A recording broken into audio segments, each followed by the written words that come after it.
சட்டமன்றத்தின் புதிய சபாநாயகராக பாஜக எம்எல்ஏ ரதீந்திர பாசு ஒருமனதாக தேர்ந்தெடுக்கப்பட்டார். இந்தியாவை உலகம் தற்போது வெறும் ஆர்வத்துடன் மட்டுமல்ல போற்றுதலுடனும் பார்க்கிறது என மத்திய அமைச்சர் பூபேந்தர் யாதவ் தெரிவித்துள்ளார்.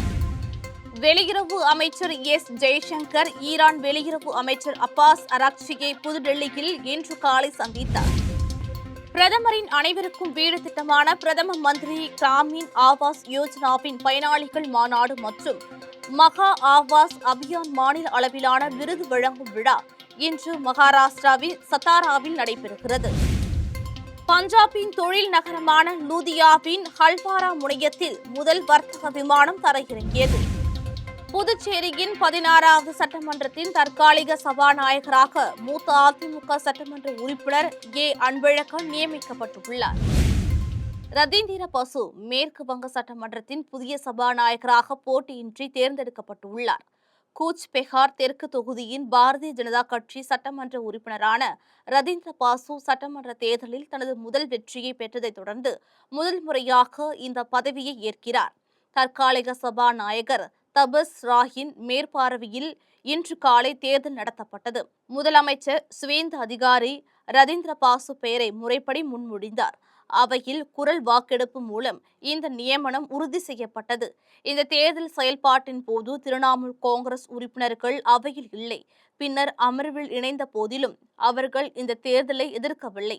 ஒருமித்த ஆதரவை தொடர்ந்து முதலமைச்சர் சுவேந்து அதிகாரி மற்றும் எதிர்க்கட்சித் தலைவர் சோவின்தேவ் சட்டோபாத்யாய் ஆகியோர் ரதீந்திர பாசுவை சபாநாயகர் இருக்கைக்கு அழைத்து சென்றனர்.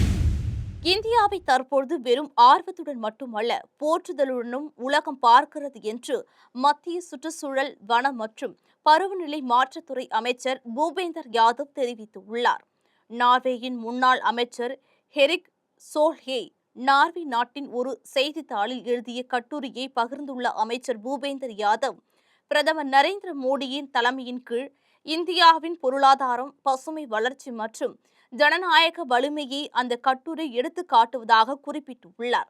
பிரதமர் மோடியின் தலைமையின் கீழ் இந்தியாவின் எழுச்சி உலகளாவிய அங்கீகாரத்தை பெற்று வருகிறது என்றும் மத்திய அமைச்சர் பூபேந்தர் யாதவ் சுட்டிக்காட்டியுள்ளார்.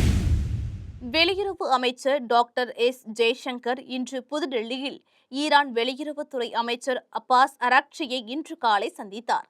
மேற்கு ஆசியாவின் நிலைமை மற்றும் அதன் தாக்கங்கள் குறித்து இரு தலைவர்களும் விவாதித்ததாக திரு ஜெய்சங்கர் தனது சமூக ஊடக பதிவில் தெரிவித்துள்ளார். பரஸ்பர நலன் சார்ந்த இருதரப்பு பிரச்சினைகள் குறித்தும் அவர்கள் கருத்துக்களை பரிமாறிக்கொண்டதாக அவர் கூறியுள்ளார்.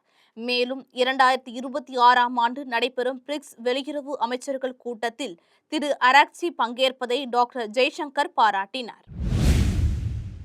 மத்திய ஊரக வளர்ச்சி மற்றும் வேளாண்மை துறை அமைச்சர் சிவராஜ் சிங் சௌஹான், மகாராஷ்டிரா முதலமைச்சர் தேவேந்திர பட்னாவிஸ், துணை முதலமைச்சர் ஏக்நாத் ஷிண்டே மற்றும் சுனேத்ரா பவார் ஆகியோர் இந்த நிகழ்ச்சிகளில் கலந்து கொள்வார்கள். பிரதம மந்திரி கிராமீன் ஆவாஸ் யோஜனாவின் கீழ் பயனாளிகளுக்காக கட்டப்பட்ட 5 லட்சம் வீடுகள் இந்த நிகழ்வின் போது ஒப்படைக்கப்படும். மேலும் 6 பயனாளிகளுக்கு வீடுகளின் சாவிகள் வழங்கப்படுகிறது. இதுவரை இத்திட்டத்தின் கீழ் நாடு முழுவதும் 3 கோடி வீடுகள் கட்டப்பட்டுள்ளன. இந்த நிகழ்வில் மத்திய அமைச்சர் சிவராஜ் சிங் சௌஹான் 2026-27ஆம் நிதியாண்டிற்கான பிரதான் மந்திரி கிராமீன் ஆவாஸ் யோஜனா திட்டத்தின் கீழ் மகாராஷ்டிராவிற்கு 8,368 கோடி ரூபாய் மற்றும் 50 லட்சம் ரூபாய் மதிப்பிலான மத்திய அரசின் உதவிக்கு ஒப்புதல் அளிப்பதாக அறிவிப்பார்.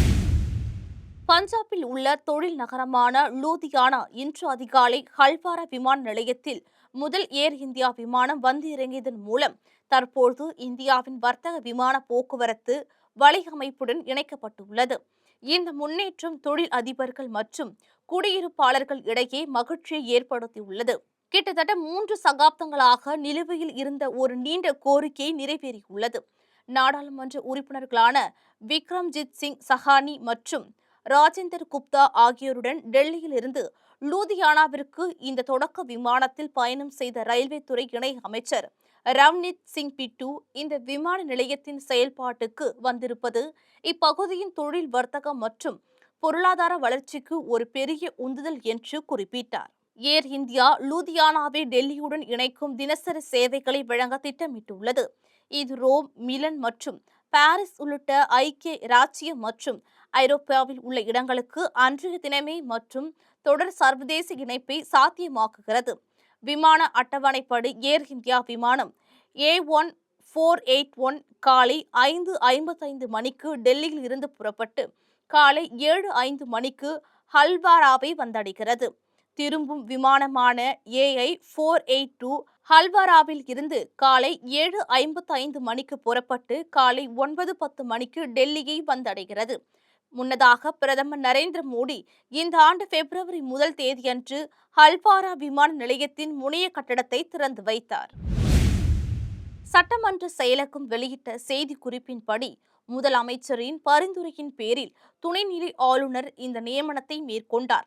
அதிமுகவின் புதுச்சேரி மாநில செயலாளராகவும் உள்ள திரு அன்பழகன் உப்பளம் சட்டமன்ற தொகுதியில் இருந்து தேர்ந்தெடுக்கப்பட்டார். தற்காலிக சபாநாயகராக முறைப்படி பொறுப்பேற்ற பிறகு புதிதாக தேர்ந்தெடுக்கப்பட்ட சட்டமன்ற உறுப்பினர்களுக்கு அவர் பதவி பிரமாணம் செய்து வைப்பார். சட்டமன்றத்தின் முதல் கூட்டத்தொடரை கூட்டுவதற்கான தேதிகள் இன்னும் அறிவிக்கப்படவில்லை. முதலமைச்சர் மற்றும் 2 அமைச்சர்கள் நேற்று முன்தினம் பதவியேற்ற போதிலும் மீதமுள்ள 3 அமைச்சரவை இடங்களையும் சபாநாயகர், பிரதி சபாநாயகர் மற்றும் அரசு கொறடா பதவிக்கான வேட்பாளர்களையும் தேசிய ஜனநாயக கூட்டணி இன்னும் இறுதி செய்யவில்லை.